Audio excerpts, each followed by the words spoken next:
Hi, my name is Connor. I'm 22 years old, and I live in Austin, Texas. I'm a university student studying business administration. But there's something about me that might surprise you. I've struggled with English, even though I've been learning it for years. And not just speaking English, but thinking in English. You might wonder, Emma, aren't you in the US? Don't you speak English every day? Yes, I do. But speaking English and thinking in English are two very different things. Let me tell you my story. I grew up in a bilingual household. My parents are originally from Mexico, so Spanish was the first language I learned. At home, we spoke mostly Spanish.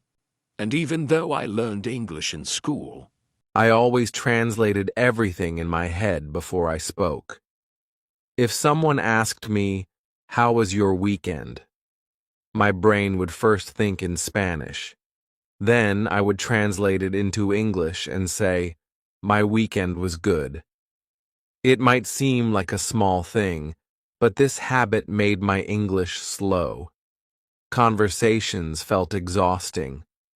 I always needed a few extra seconds to respond, and sometimes, by the time I was ready to say something, the topic had already changed. I realized that this habit was holding me back. If I wanted to speak fluently, I had to stop thinking in Spanish. I had to start thinking in English. But the first realization. The first time I noticed this problem was in my college classes. My professor would ask a question, and my classmates would answer quickly. I, on the other hand, would sit there translating in my head. I understood the question, but by the time I was ready to answer, someone else had already spoken. One day, my professor asked me a direct question in class. I panicked. I knew the answer, but my brain was busy translating. I could feel the eyes of my classmates on me. After a long pause, I finally answered. It wasn't terrible, but it wasn't natural either. After class, my friend Mia noticed my frustration. "Emma, you know English. What's stopping you?" she asked. "I always think in Spanish first," I admitted. She laughed. "That's your problem. You need to stop translating and start thinking in English." She was right. But how? Step 1. Surrounding myself with English. The first thing I did was change my environment. Even though I lived in the US, I realized I was still living in Spanish. My phone was in Spanish, my Netflix shows were mostly in Spanish, and even my grocery lists were in Spanish. So, I made a decision. I would switch everything to English. I changed my phone settings. I started watching shows in English without subtitles. I listened to English podcasts. I even set reminders in English on my phone. It felt strange at first, but my brain slowly started adjusting. Step 2. Speaking to myself in English. One day, I was walking home from class, and I decided to talk to myself in English, not out loud. I didn't want people to think I was crazy, but in my head. I started narrating my day. Instead of thinking, "Voy a hacer mi tarea cuando llegue a casa," I forced myself to think, "I'm going to do my homework when I get home." At first, I had to concentrate, but after a few days, it became easier. My brain started processing things in English naturally. Step 3. Thinking in simple sentences. Another problem I faced was that my Spanish thoughts were too complicated. I would try to translate them word for word, and it didn't always make sense in English. So, I started using simple English in my thoughts. For example, instead of thinking, espero que no llueva porque necesito ir a la tienda, I would think, I hope it doesn't rain later because I need to go to the store. Short, simple. Director. Step 4. Describing what I see. One of the best exercises I did was describing things around me in English. When I was at a coffee shop, I would look around and think, the barista is making coffee. That man is reading a book. This coffee smells good. At first, it was slow, but over time, my brain started doing it automatically. Step 5. Talking without worrying about mistakes.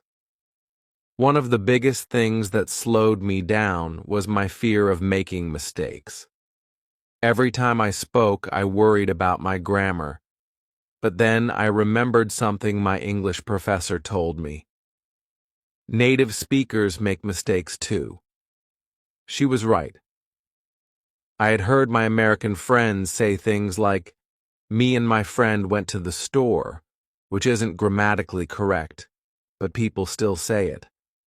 I realized that fluency is more important than perfection. So, I started speaking without overthinking. If I made a mistake, I kept going. And something amazing happened. I became more confident. The turning point. A few months later, I had a big moment. I was in a group discussion in one of my classes. The professor asked a question, and before I even realized it, I answered without translating in my head. It was natural. It was automatic. The journey never stops. After that moment in class, I felt a new level of confidence. But the journey to thinking in English didn't stop there. I had to keep practicing, keep pushing myself, and keep challenging my mind. One of the biggest tests came when I had to give a presentation in front of my entire class. Public speaking is scary for most people, but for me, it was even harder. My brain was still adjusting, and I was afraid that, under pressure, I might go back to translating in my head. So, I prepared differently this time. Instead of writing my speech in Spanish and then translating it, I forced myself to write everything directly in English. I practiced out loud, recorded myself speaking, and listened back. On the day of the presentation, I was nervous, but something incredible happened. When I stood in front of the class, I started speaking without thinking about Spanish at all. The words just came naturally. I wasn't just speaking English, I was thinking in English, without fear, without hesitation. That moment made me realize that learning a language is not just about words and grammar, it's about changing the way you think. Overcoming challenges. Of course, there were still challenges. Sometimes, when I was tired, my brain wanted to go back to Spanish, and there were moments when I still felt stuck on certain words. But instead of getting frustrated, I reminded myself, this is normal. I started keeping a small notebook where I wrote down words or phrases that I struggled with. Every night before bed, I would review them. Little by little, those words became part of my natural thoughts. Another challenge was speaking with native speakers who talked too fast. At first, I felt overwhelmed, but I developed a strategy. Instead of trying to understand every single word, I focused on the context. For example, if someone said, "Hey, want to grab a bite?" I didn't stop to think, what does grab a bite mean exactly? Instead, I understood from the situation that they were inviting me to eat. This mindset helped me stop overanalyzing and just go with the flow. The moment I knew I had changed. A few months after my journey started, something funny happened. I was walking through campus, texting my friend, when I suddenly realized I had written the whole message in English without even thinking about Spanish. I stopped for a second. I wasn't translating. I wasn't hesitating. My brain had fully switched to English. That was the moment I knew I had finally trained my mind to think in English. Thinking in English isn't about being perfect. It's about making English a natural part of your life. If you're struggling right now, don't worry. It takes time, but it's possible. Just remember, stop translating in your head. Surround yourself with English every day. Talk to yourself in English. Use simple sentences and grow from there. Accept that mistakes are part of learning. If you keep practicing, one day you'll realize that your brain has made the switch, just like mine did. The power of patience and persistence. After I realized my brain had started thinking in English, I felt proud. But I also knew that this was just the beginning. Learning a language is not something you do once and then stop. It's a continuous journey. Even after making so much progress, I still had moments when my mind would switch back to Spanish, especially when I was tired or stressed. At first, I was frustrated. Why am I still thinking in Spanish sometimes? But then I reminded myself, this is normal. Our brains are naturally wired to go back to the language we are most comfortable with. That's why I had to be consistent. So, I created a daily routine to make sure I didn't lose my progress. My daily routine to keep thinking in English. Every day, I made sure to practice in small but effective ways. Morning routine in English. As soon as I woke up, I narrated my morning in English. I need to brush my teeth. I'll make some coffee. I have a class at 10 a.m. This set my brain in English mode for the day. Writing my thoughts. Before bed, I would write a short journal entry in English about my day. It didn't have to be perfect, but it helped me process my thoughts in English before sleeping. Speaking English, even when alone. Whenever I was alone, I practiced speaking out loud. If I was driving, I would talk about what I saw on the road. If I was cooking, I would say, "Now I'm cutting the onions. This smells amazing." English-only conversations. I told my friends and classmates that I wanted to practice more.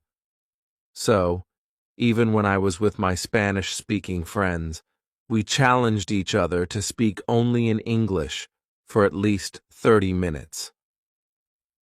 Using English to solve problems. If I was thinking about something stressful, like an assignment or an important decision, I forced myself to think through the problem in English. It helped me train my brain to handle even complex thoughts in English. These small steps made a huge difference. The first dream in English. One of the craziest moments in my journey was the first time I dreamed in English. I remember waking up feeling shocked. My entire dream had been in English.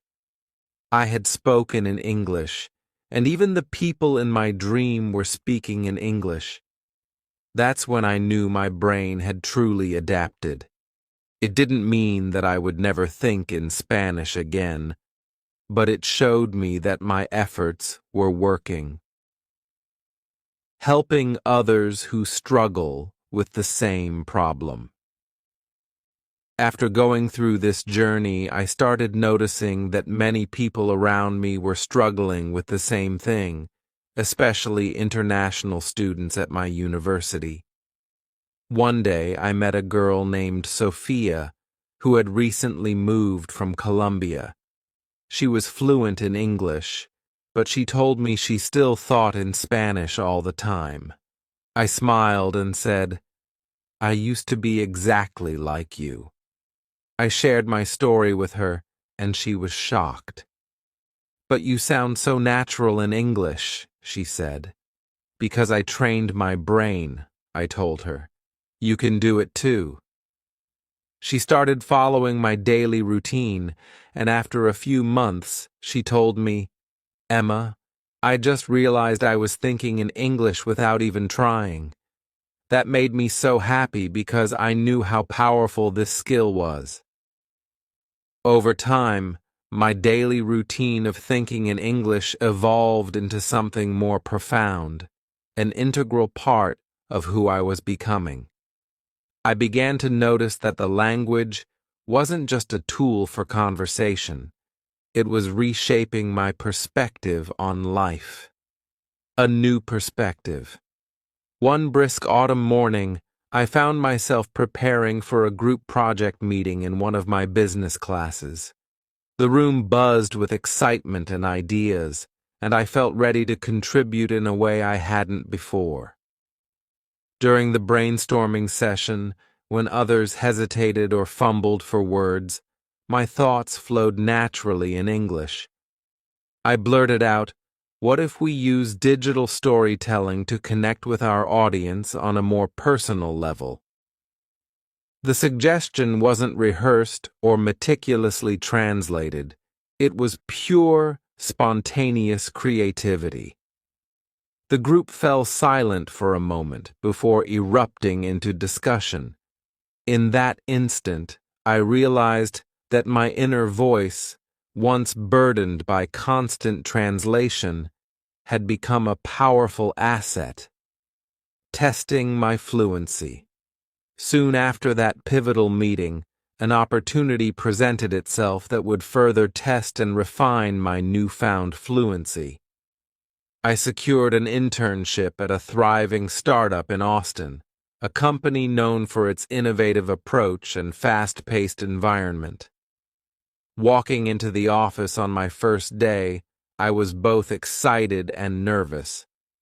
I knew that, in the world of business, precision and quick thinking were essential, and I was determined to meet those expectations.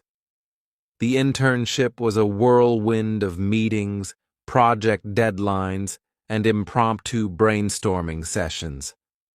At one team meeting, while discussing strategies to revamp our marketing campaign, I encountered an unfamiliar business idiom. Instead of freezing up or mentally reverting to Spanish, I made a quiet promise to myself. I would ask for clarification later and learn from it. That evening, after a long day of absorbing new information, I sat at my desk researching the idiom. With each new term I learned, my confidence grew. I began to see that every challenge was an opportunity to enrich my vocabulary and deepen my understanding of the language. Campus life and growth. Beyond the office, my campus life provided endless chances to practice. I joined the English Language Club, where students from all over the world gathered to discuss literature, debate current events, and share their experiences learning English. These meetings became a highlight of my week. In the relaxed atmosphere of the club, I found that I could experiment with idiomatic expressions, ask questions without fear, and even laugh at my own mistakes. One evening, after a passionate debate about American literature, I sat on the campus lawn beneath a canopy of stars. I reflected on the years when I struggled to string together even a simple sentence. Now, not only was I fluent, but I was also able to articulate my opinions and feelings with ease. It was a moment of quiet triumph, a reminder that every small step along the way had led me to this place of confidence and clarity. Embracing duality. I also began to appreciate that thinking in English didn't mean abandoning my roots. Even as my mind increasingly operated in English, the rich tapestry of my cultural heritage remained with me. I still dreamed in Spanish sometimes, and on quiet days, I would catch myself switching effortlessly between the two languages. This duality wasn't a weakness. Rather, it was a strength that allowed me to see the world through multiple perspectives. I realized that being bilingual gave me a unique ability to connect with people from diverse backgrounds, and that versatility was something to be celebrated. A leadership challenge. At the office, during yet another busy week, I was tasked with leading a small project team.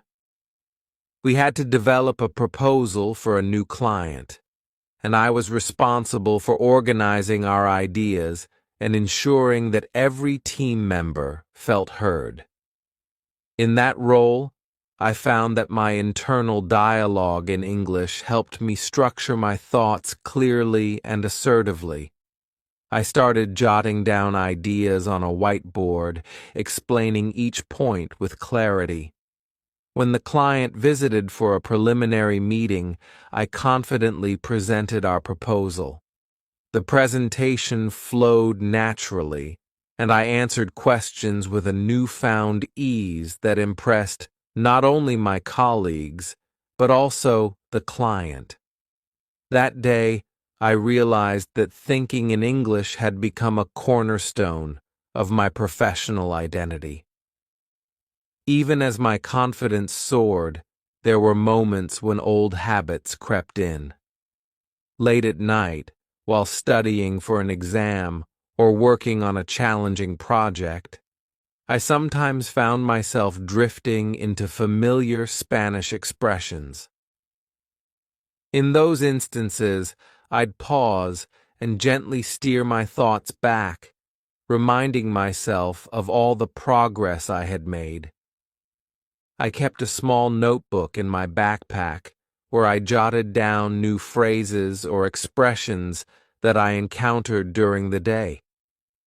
Each note was a small victory, a tangible record of my ongoing journey. Reviewing those notes became a nightly ritual that reinforced my commitment to learning and adapting. Reflecting on my journey, I began to see that the transformation wasn't solely about mastering a language. It was about evolving as a person. The process taught me patience, resilience, and the courage to step out of my comfort zone. Every conversation, every meeting, every moment of self-doubt I overcame contributed to the mosaic of my personal growth. I learned that it wasn't about erasing my past, but about weaving it into a broader narrative that embraced both my heritage and my aspirations. Now, as I move forward in both my academic and professional life, I carry with me the confidence of a mind that has learned to think in English, a confidence that opens doors, fosters creativity, and builds bridges between cultures. I look back on my early struggles with gratitude because they set me on a path to discover the limitless possibilities of language and self-expression. In the quiet moments, when I find myself reflecting on the path I've traveled, I smile at the thought of all those little breakthroughs, each one a testament to perseverance and the transformative power of language. I know that there will always be new challenges ahead, new expressions to master, and new cultural nuances to understand. But now I embrace them with open arms, confident that my inner dialogue will continue to evolve, carrying me toward even greater horizons. My journey of thinking in English is a living story, one that continues with every new experience, every conversation, and every dream.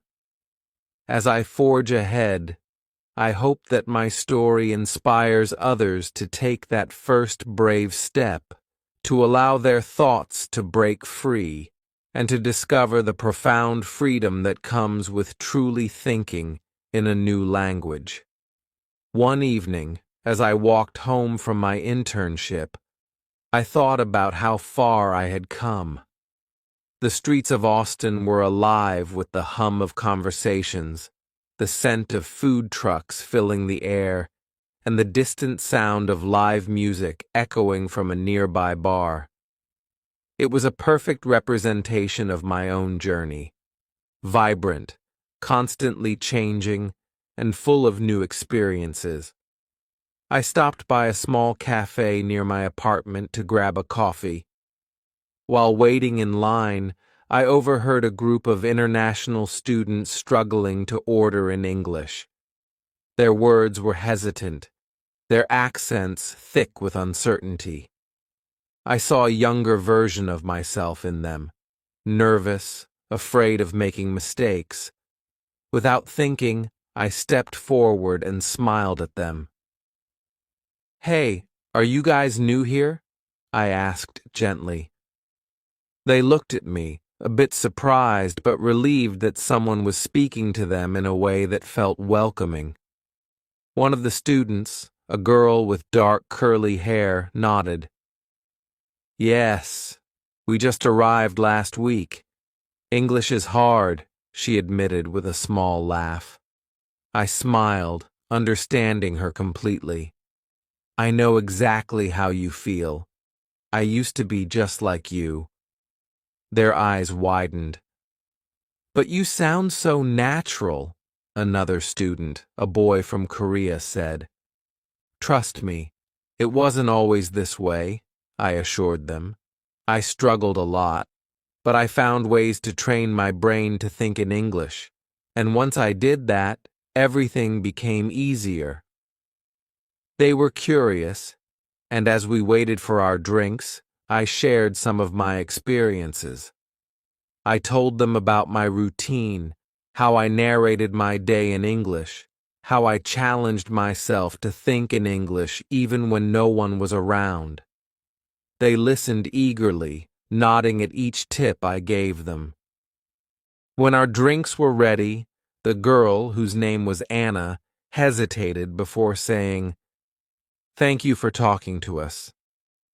It helps to know that someone else has been through this." I smiled warmly. "You're not alone. It just takes time, but one day you'll realize you're thinking in English without even trying."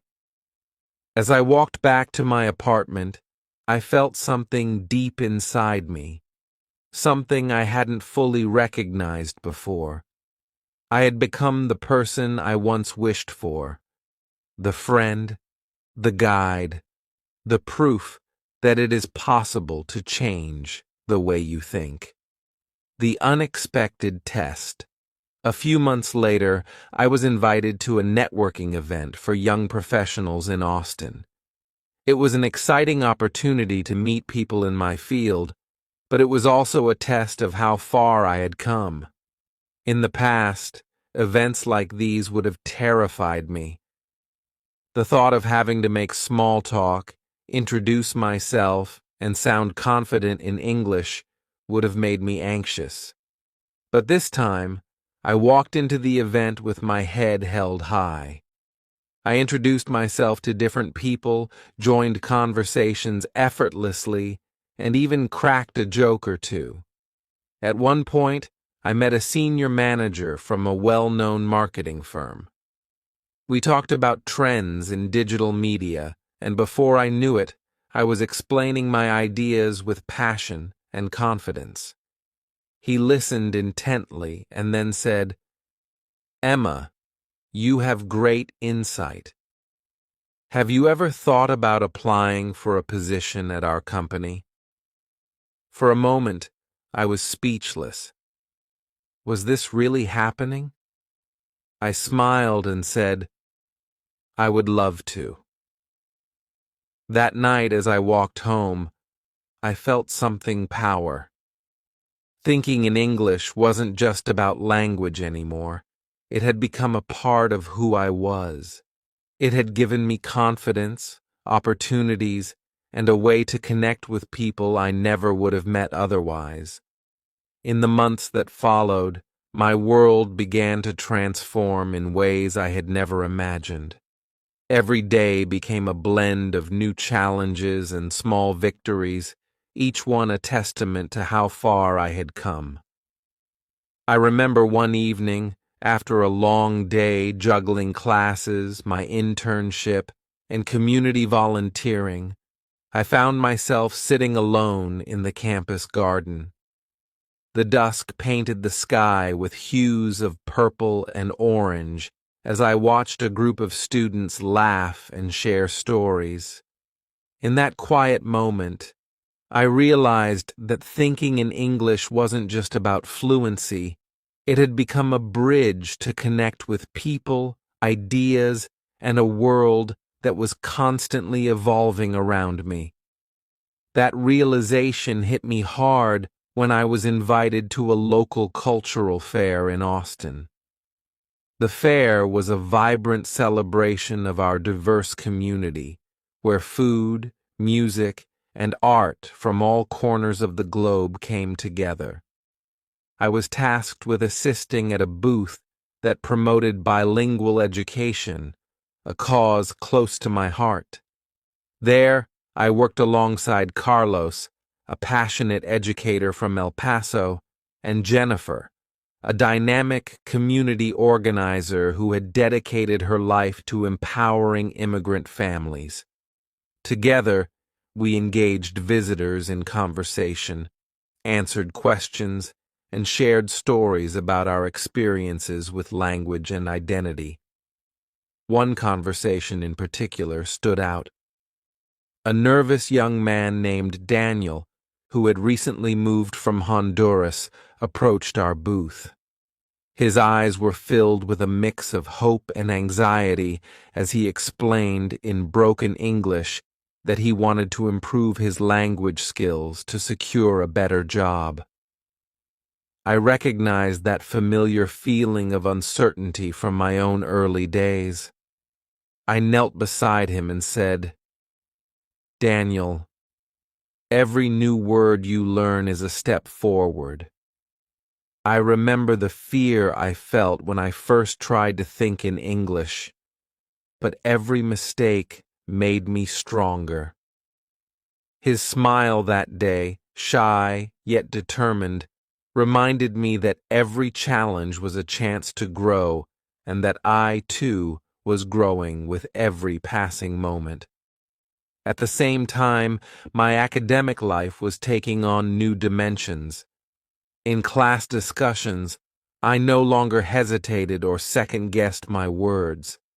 Instead, I contributed with clarity and conviction, often finding that my ability to think quickly in English gave me a unique perspective on complex problems. My professors noticed the difference too. Professor Jacobs, who had long been my mentor, once told me, "Emma, your journey has taught you that language is more than grammar or vocabulary. It's about expressing your truth." His words resonated deeply with me, reinforcing the idea that my bilingualism was not a hindrance, but a powerful tool that enriched every facet of my life.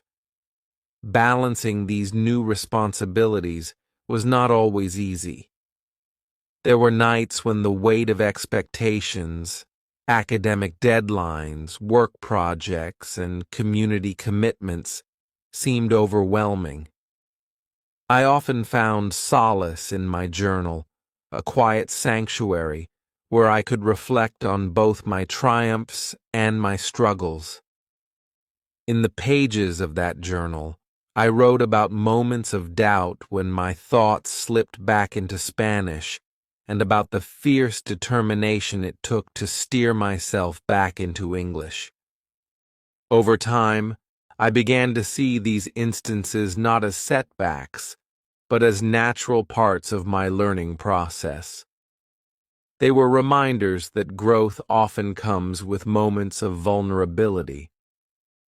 One crisp winter evening, as the campus lay under a blanket of soft snow, I attended a special event at the community center where I volunteered.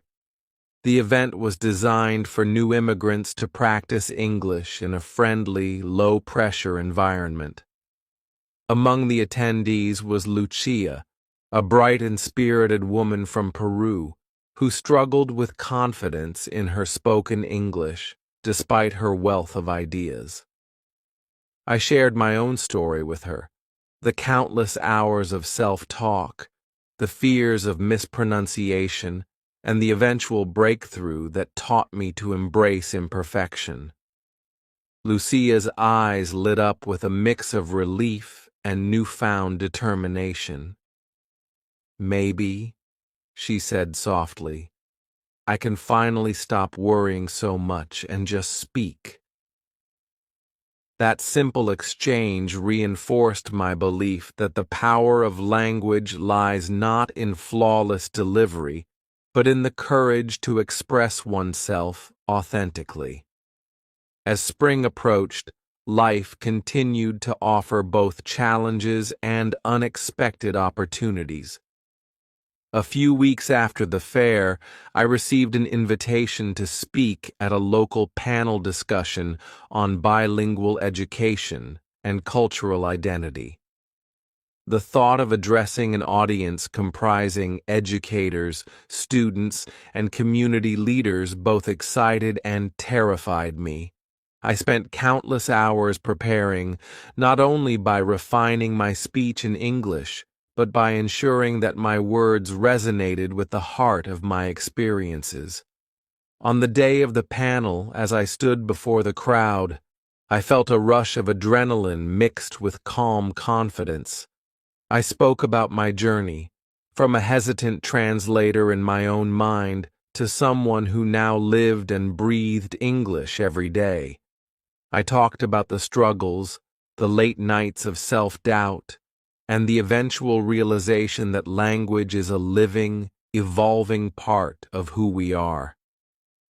The applause that followed was not just for the words I had spoken, but for the journey I represented, a journey of persistence, self-discovery, and the transformative power of embracing a new way of thinking.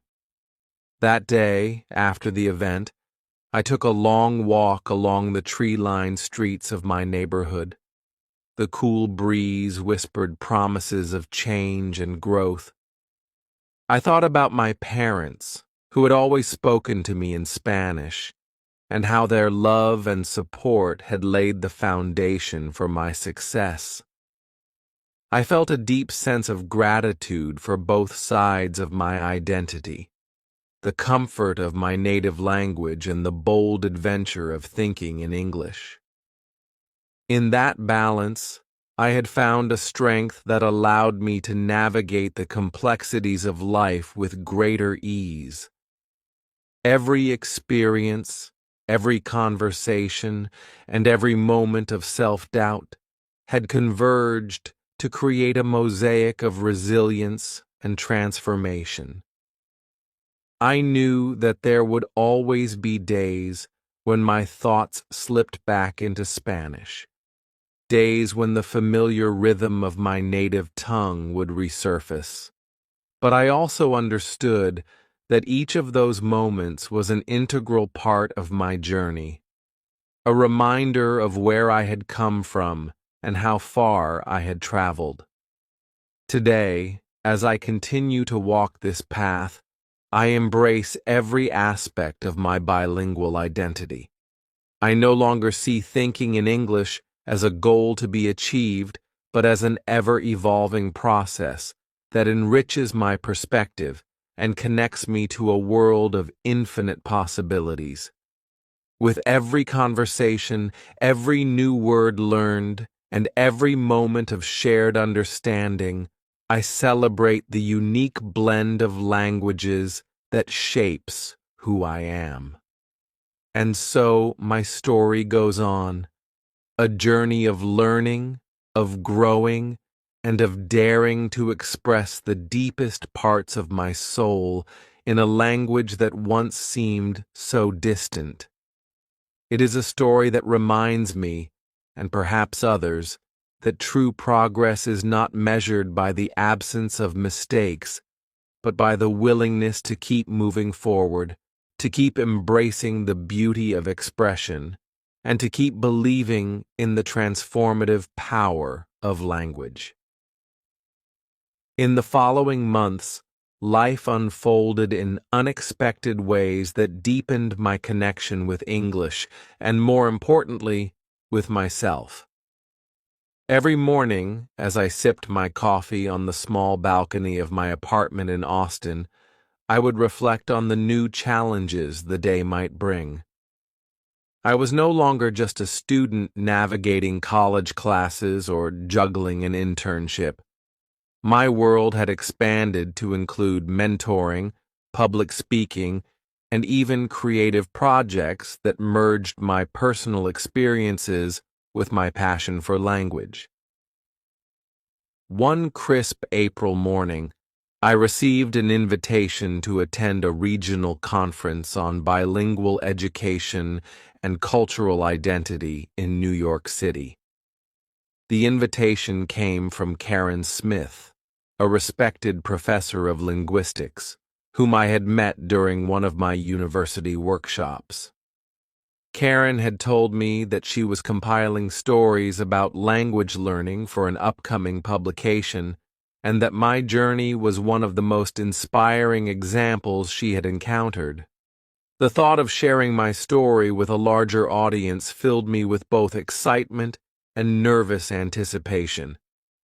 When the day of the conference arrived, I found myself stepping into a grand auditorium, buzzing with the energy of educators, students, and professionals from across the country. The diversity in the room was palpable. People from every corner of the United States, all united by their passion for languages and cultural exchange. As I took my seat, I couldn't help but notice a mix of familiar and new faces. There was Mia, an old friend from college who had also embraced her bilingual roots, and several others whose eyes sparkled with the same determination that had once defined my own struggle. During one panel session, I was invited to speak about my experience of transitioning from a mind that constantly translated to one that thought directly in English. I took a deep breath and stepped up to the microphone. In that moment, I realized that all the late-night journal entries, the countless hours of self-talk in English, and the moments of doubt had led me to this very stage.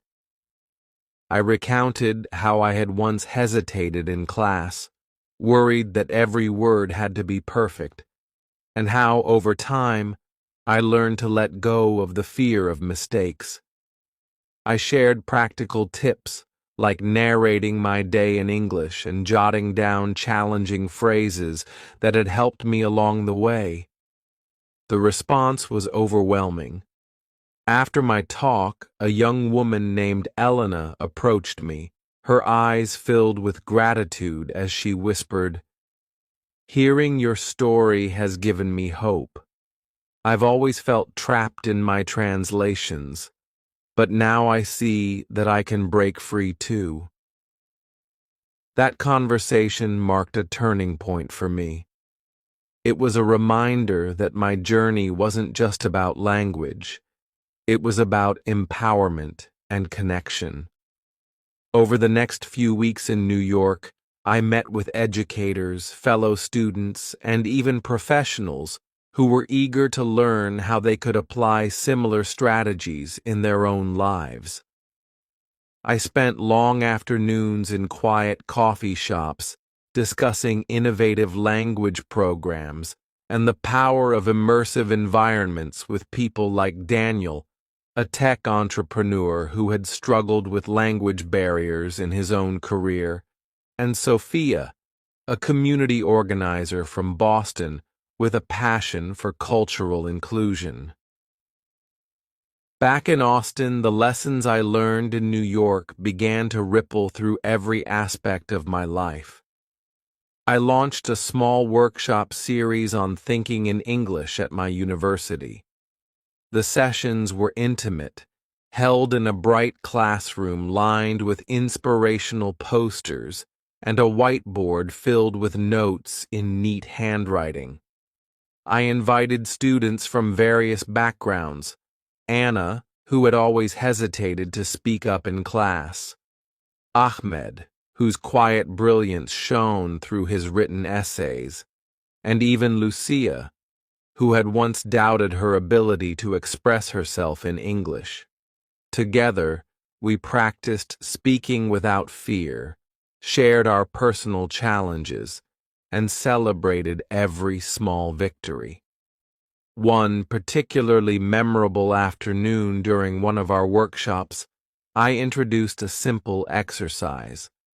I asked everyone to describe an object in the room, be it the old wooden desk or the potted plant in the corner, in as much detail as possible, solely in English.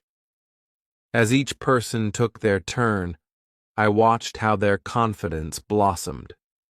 The exercise wasn't just about vocabulary or grammar, it was about trusting their inner voice. When Anna described the desk with a mix of humor and poetic insight, the room burst into applause. That moment, like so many others, reminded me of the transformative power of thinking directly in a new language. Amid these professional and community endeavors, life continued to weave in moments of personal growth. I still found time to nurture my creative side, picking up a pen in the quiet hours of the night to write short stories and reflections. In one such story, I recounted the memory of a rainy afternoon when I sat by my window in Austin, the patter of rain against the glass mirroring the rhythm of my thoughts. In that solitude, I had a revelation. While English had become the language of my aspirations and public life, Spanish remained the language of my heart, a reminder of my heritage, my family, and the comforting cadence of my childhood. This duality wasn't a conflict. It was a harmonious blend that enriched my perspective.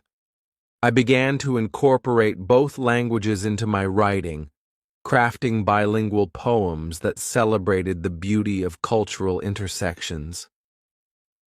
One evening, as I strolled through a lively downtown street fair in Austin, I encountered a familiar scene. A group of new international students hesitating at a food stall, unsure how to order. I couldn't help but smile at the memory of my own early struggles. Approaching them gently, I struck up a conversation in English, offering to help. Their faces lit up with relief, and soon we were laughing and sharing stories about our first days in the United States. One of them, a bright-eyed student named Javier from Argentina, confided that hearing me speak so confidently made him believe that he, too, could overcome his linguistic fears. It was in these moments that I truly understood. My journey was not just about me. It was a shared experience, a ripple effect that could inspire countless others. As summer approached, I found myself reflecting on the winding road that had brought me to this point. Every challenge, every stumble, every breakthrough had taught me something invaluable. I remembered the sleepless nights spent correcting my internal translations, the anxiety before class discussions, and the small triumph of finally dreaming in English. More than just acquiring a new language, I had discovered a way to express my authentic self, unburdened by the constant need to convert my thoughts. I started envisioning a future where my bilingual abilities could pave the way for broader social impact.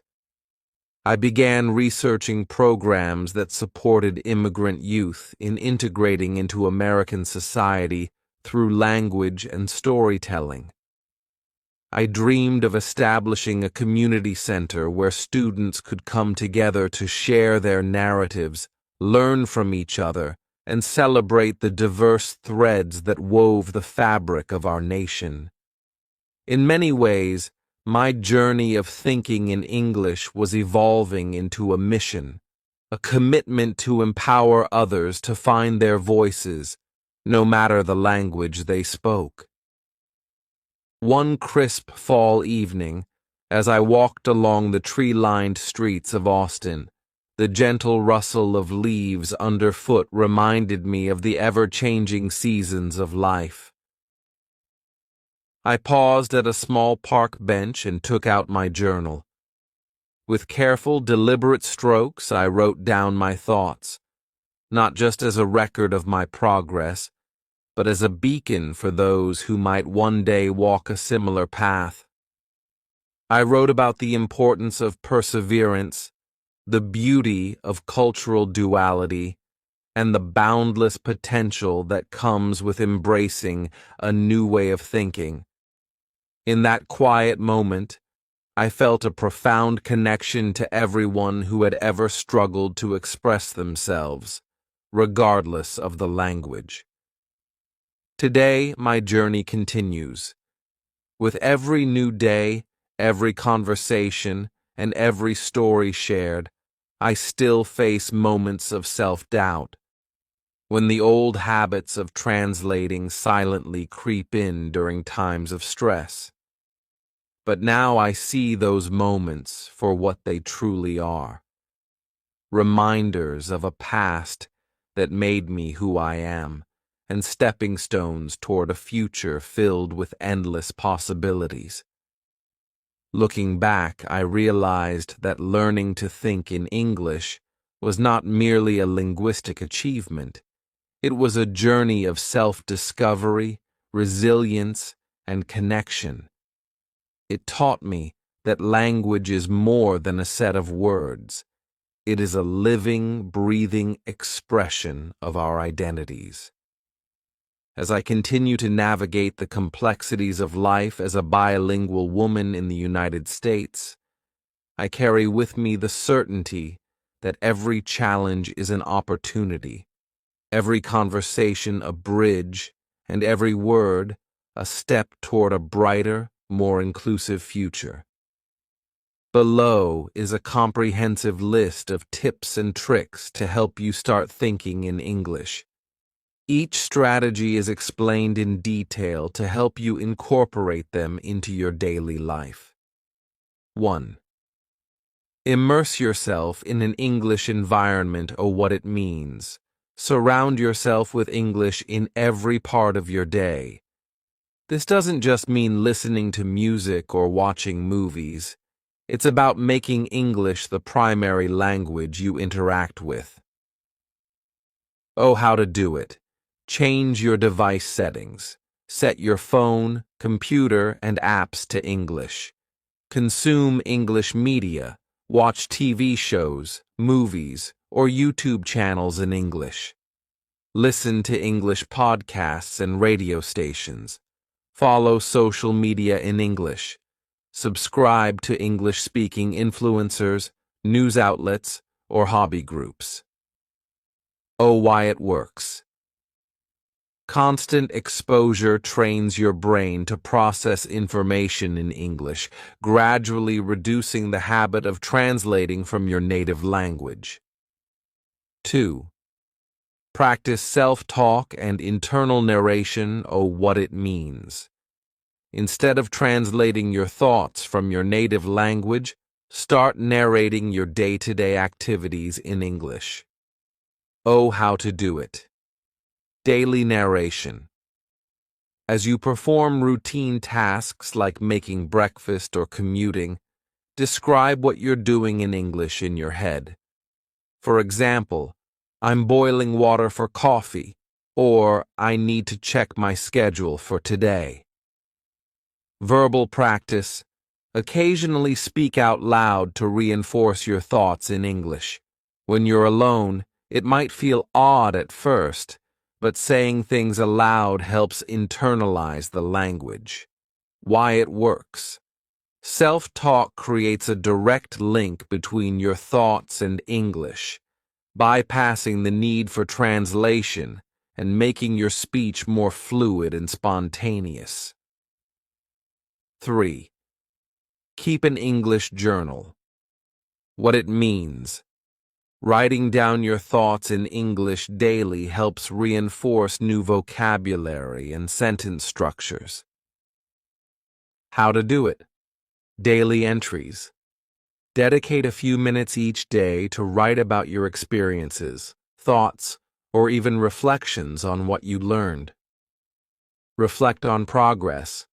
Look back at your earlier entries to see how far you've come and note areas for improvement. Why it works. Journaling in English forces you to form sentences directly, boosting your confidence in structuring ideas without the need to translate. 4. Read extensively in English. What it means. Regular reading exposes you to different writing styles, vocabulary, and grammatical structures. How to do it. Choose varied content. Mix up reading fiction, non-fiction, newspapers, blogs, or academic articles. Highlight and note new words. When you come across unfamiliar words, highlight them, look up their meanings, and try to use them in your writing or conversation. Why it works. Reading not only builds your vocabulary, but also helps you see the natural flow of English, which can then influence your own internal monologue. 5. Engage in active listening. What it means. Active listening involves focusing on how native speakers use English in different contexts. How to do it. Watch and listen. Use videos, podcasts, or audiobooks. Try to mimic the intonation, rhythm, and phrasing of the speakers. Shadowing technique. Listen to short segments and then try to repeat them word for word. This exercise helps train your ear and reinforces natural sentence structures. Why it works? Listening carefully helps your brain recognize natural patterns in spoken English, making it easier to think and speak in the language naturally. 6. Avoid over-translating. What it means. Stop converting every thought from your native language into English. Instead, learn to formulate thoughts directly in English. How to do it. Use simple sentences. Start with basic sentences to describe your thoughts. Gradually, you can add complexity as you become more comfortable. Set specific challenges. For example, Challenge yourself to think in English for a set period each day or during certain activities. Why it works. This practice trains your mind to work directly in English, reducing delays or pauses in conversation caused by mental translation. 7. Interact with native speakers. What it means. Engaging in real conversations with native speakers accelerates your learning and helps you pick up nuances that textbooks might miss. How to do it. Language exchange programs. Join local meetups or online language exchange communities. Participate in discussions. Whether in a classroom, community workshop, or online forum, engaging in English conversations will push you to think on your feet. Why it works. Real interactions force you to respond naturally in English, reinforcing your internal dialogue and boosting your confidence in using the language. 8. Utilize technology and language apps. What it means. Modern apps and online platforms can provide structured practice and interactive ways to engage with English. How to do it. Apps. Use language learning apps that focus on conversation and vocabulary building, such as Duolingo, Memrise, or Babbel. Voice recordings. Record yourself speaking and listen back to identify areas for improvement. Many apps also offer pronunciation practice with instant feedback. Why it works. Technology offers immediate practice and feedback, which helps you refine your thinking and speaking processes in English. 9. Create visual reminders. What it means. Visual cues can help reinforce your language learning journey by constantly exposing you to English. How to do it. Sticky notes. Place notes on everyday items, e.g., door, fridge, with their English names. Visual storyboards. Create a visual diary or mind map of your day-to-day activities in English. Why it works. Visual aids help cement the connection between objects and their English names, which over time leads to quicker recall without translating. 10. Join groups and workshops. What it means. Being part of a community that practices English can provide both motivation and a safe space to make mistakes. How to do it. Join a language club. Participate in local or online groups that focus on practicing English. Attend workshops. Look for workshops or seminars that focus on public speaking, creative writing, or conversational English. Why it works. The social element of learning makes the process more enjoyable and engaging. Peer feedback and shared experiences can inspire you to continue practicing. And time blocks. What it means. Establish specific times or areas where you commit solely to using English. This method creates a mental boundary that encourages your brain to operate in English without interference from your native language. How to do it. Time blocks. Decide on a daily period, like 30 minutes or an hour, during which you only think, speak, or write in English.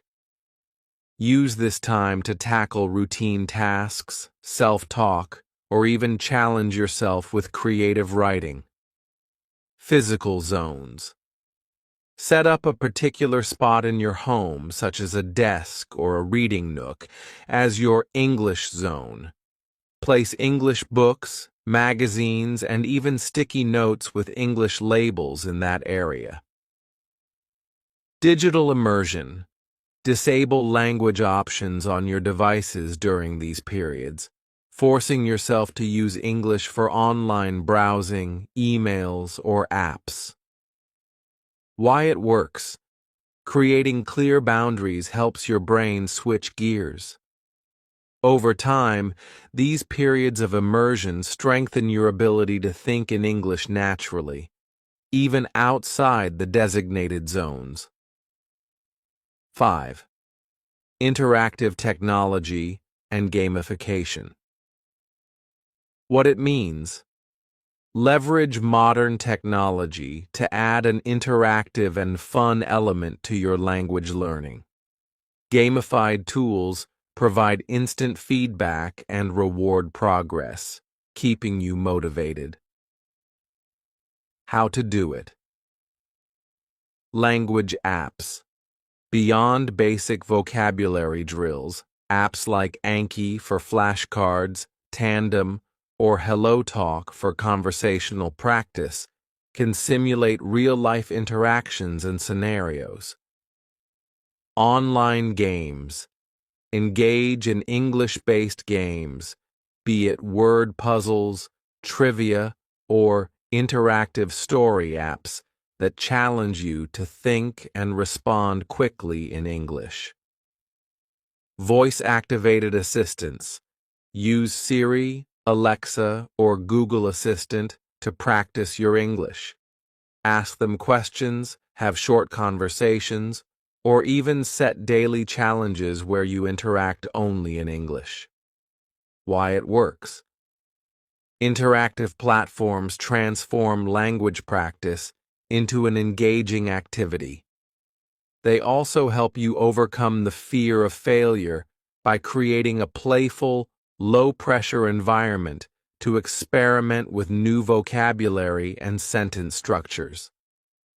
6. Deliberate practice through creative writing. What it means. Writing creatively in English pushes your brain to form new connections and express ideas without the fallback of your native language.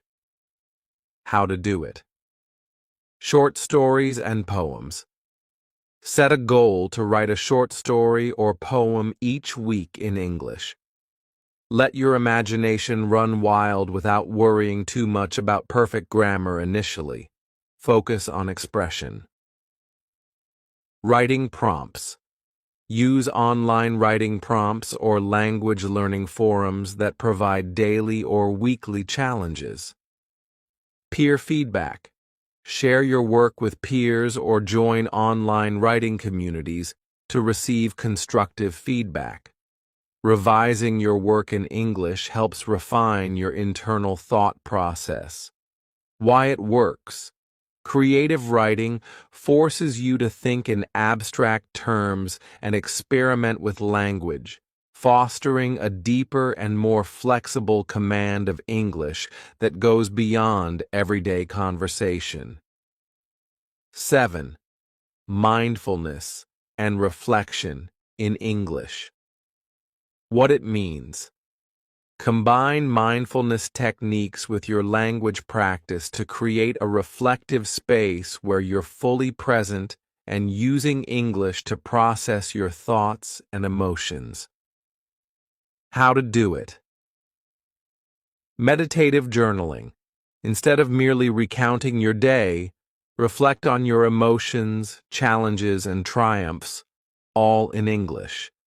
This can include guided meditations where you verbalize your inner state. Affirmations. Create a list of positive affirmations in English, e.g., I am confident in my ability to communicate in English. Why it works. Mindfulness techniques allow you to connect deeply with the language while cultivating a positive mindset, making learning more enjoyable and meaningful.